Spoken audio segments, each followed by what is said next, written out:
Welcome to the Folkkeeper's Hearth, where timeless tales and ancient lore come alive. Gather round as we explore the myths, legends, and fables that have been passed down through the generations, keeping us connected to our ancestors and the old ways. Do you have your cup of tea? Have you pulled up a chair? It is time. Let us begin.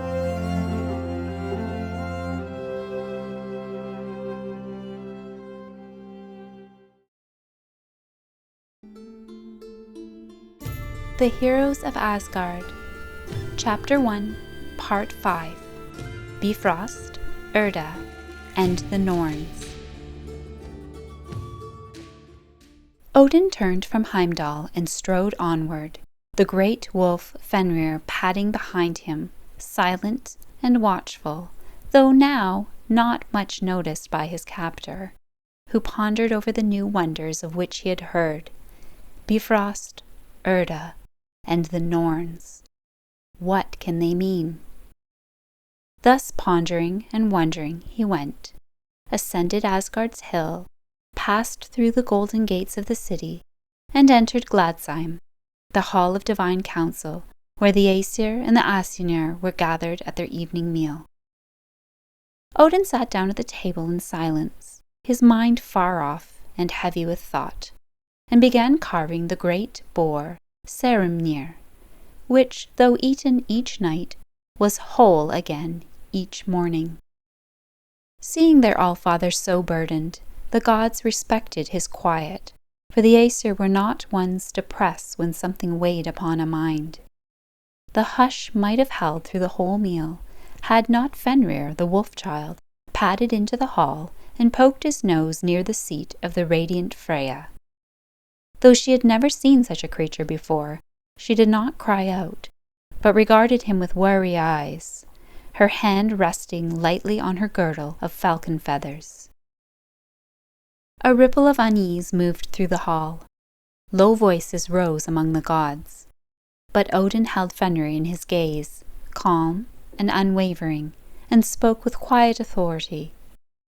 "Let the young one be fed," he said, "and when all is still, I shall share with you the tale of my journey." "That may be," said Frey, eyeing the wolf with some doubt, "but who among us will see to the task of feeding such a fierce and untamed creature?" "I will," said Tyr, rising eagerly, for he never shied from bold deeds. Grasping a plate of meat from the table, he strode from the hall, and Fenrir bounded after him, sniffing, yipping, and leaping with wild hunger, as the ancient spirit of wolfkind stirred within him. After the wolf was gone, Freya looked up again, and when Tyr was seated once more, Odin began. He told them of everything that he had seen and done and suffered, and at last of Heimdall, that strange white van who sat upon the sacred slopes, and spoke of Bifrost and Urda and the Norns. The Aesir were very silent whilst Odin spoke to them, and were deeply and strangely moved by this conclusion to his discourse. "The Norns," Frigga echoed softly, "the fountain of Urd, the golden threads that bind all fate." She rose from the table, her voice like wind through leaves. "Come, my children, let us go and witness these ancient powers with our own eyes." At dawn, the Aesir and Aesir rose with the sun and made ready to depart. From his hall by the shore came Njord, god of the sea winds, bringing with him the salt-kissed breath of the coast. With each gentle gust from his wide, weather-wise lungs, he smoothed their path to Bifrost, so that the journey was light upon them, so pleasant, in fact, that a quiet sigh passed among them when the first shimmer of Heimdall's golden hall came into view. Heimdall stood waiting, tall and watchful. He greeted them with calm joy, for he knew the way to the Norns was worth the journey. As for solitude, he minded it not. High upon those radiant hills, he had long kept his silent vigils, gazing out across the breadth of Midgard, hearing the whispers of the world as few others could. "You've come at last," said Heimdall, stepping forward with arms outstretched in welcome, his bright eyes shining like the dawn. "Ah, this ease of travel! Surely the breath of Njord has guided you." "Well met, kinsman," replied Njord, clasping Heimdall's forearm, for the blood of the old powers ran in them both. Frigga's gaze lingered on the shimmering span of Bifrost, its arc gleaming like a river of light cast across the sky. "Truly there is no other place like this," she murmured. "To stand guard here, where the realms touch, is a sacred trust." And indeed her words rang true, for no bridge born of earth ever matched the wonder of Bifrost. It stretched like a living flame from the mountain's crown to the heavens above, then curved downward, vanishing into the far-off sea, where mists rose to meet it. "Bifrost," the Aesir whispered in awe, voices hushed by the majesty before them.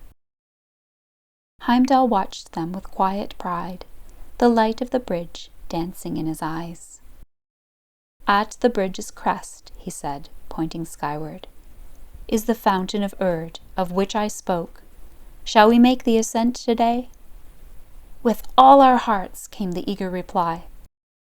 Then Heimdall drew forth his ring of keys, each one wrought with old runes and memory.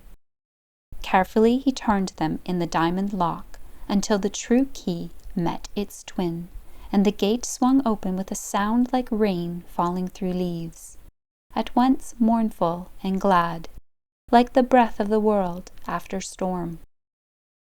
As the Aesir moved toward the bridge, Heimdall reached out and rested a hand upon Thor's shoulder.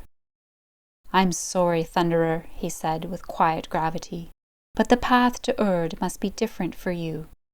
The bridge is woven of light and fire, and your might, great as it is, would strain it to its breaking. Even your ironclad heels could set it alight with their force. But fear not, there lies another way." He gestured to the horizon where two river clouds churned in the sky. Kormt and Ermt, he named them. Strong streams of cloud and current. Wade through them, and you too shall reach the fountain of Urd in time. Thor stepped back from the threshold of the bridge, his brow furrowed. A flicker of wounded pride passed through him.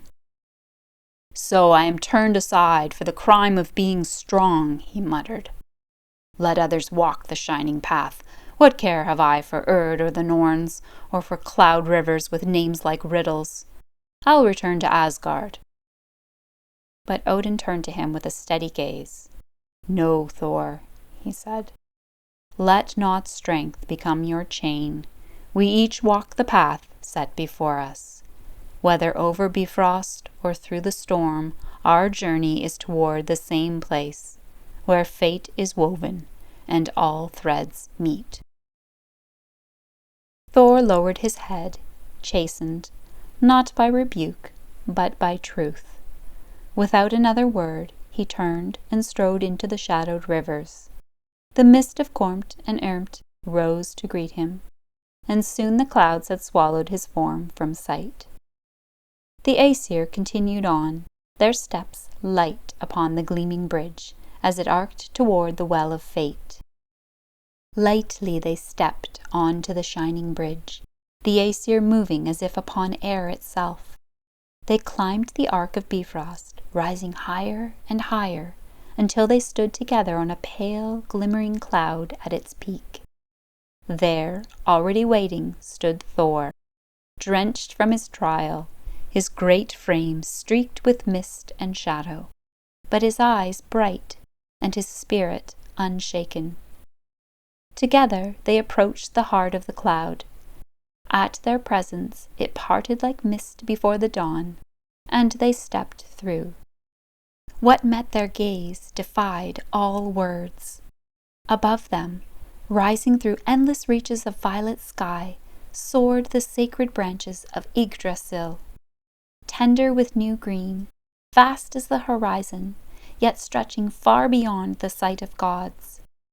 No highest bough could be seen. So mighty was the tree's stature that it seemed to draw not only from the deep roots of earth, but from some higher realm unknown, its being anchored in both the heights and the depths of all that is. To one side stood the hall of the Norns, shining with such brilliance that it stung the eye to behold it. To the other, the fountain of Urd shimmered and spilled its silver waters, rising and falling in rhythms older than time, gleaming with a light that no sun had ever cast. Beneath the water glided two ancient swans, their feathers pale as frost and memory. And there, beside the fountain, sat the three: Urd, Verdandi, Skuld. Timeless and powerful, they worked the mystery of fate upon the doomstead. Between them passed threads of gold, bright, fragile, eternal. Verdandi, swift-fingered and fierce, drew them from Skuld's hidden store, weaving the strands with restless energy. Some threads she knotted hastily, others she marred or let fall. Skuld gave nothing willingly, and none could see the source of the threads she held, nor how they never ceased. Then Urd reached out with steady hand and took what had been made, softening the harsh lines, mending what might yet be mended. She smoothed the weaving and veiled its brightest places, concealing joy and sorrow alike beneath a cloak of silence. Around her rolled the great wheel of forgetting, thick with all that had been. And so the Norns worked, the past drawn from the future, the present woven from both, and none of them faltered, and none ever ceased. The Aesir stood apart and watched. It was a sight few could bear, and none could forget. They gazed into the eyes of Urd and were filled with quiet knowing. They studied the fierce face of Verdandi and drew from her the stern strength of the now. And when they dared to glimpse beyond the veil of Skuld, a thread of hope stirred within their hearts, strange and shining, though its end lay far beyond their reach. With souls heavy and full, they departed in silence. One by one they slipped back through the pale, parting mist, across the arching bridge of light, until they stood once more beside Heimdall on the golden hills. Then, without a word, they returned to Asgard. From that day onward, none needed to be told. Each god knew in their bones that the path to the Norns must be walked again and again. And so it became the custom among the Aesir to journey each day to the doomstead, where fate is woven and all things are seen.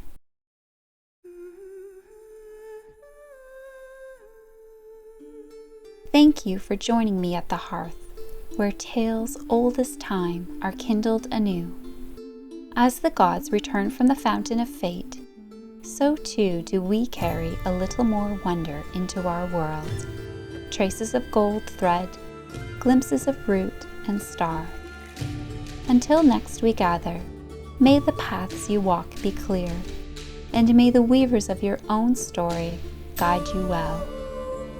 New chapters of the Heroes of Asgard are shared here every 2 weeks, alongside other tales from the old folkways of Northern Europe. If you'd like to walk these paths with me, don't forget to subscribe and share the fire with those who still seek the old ways.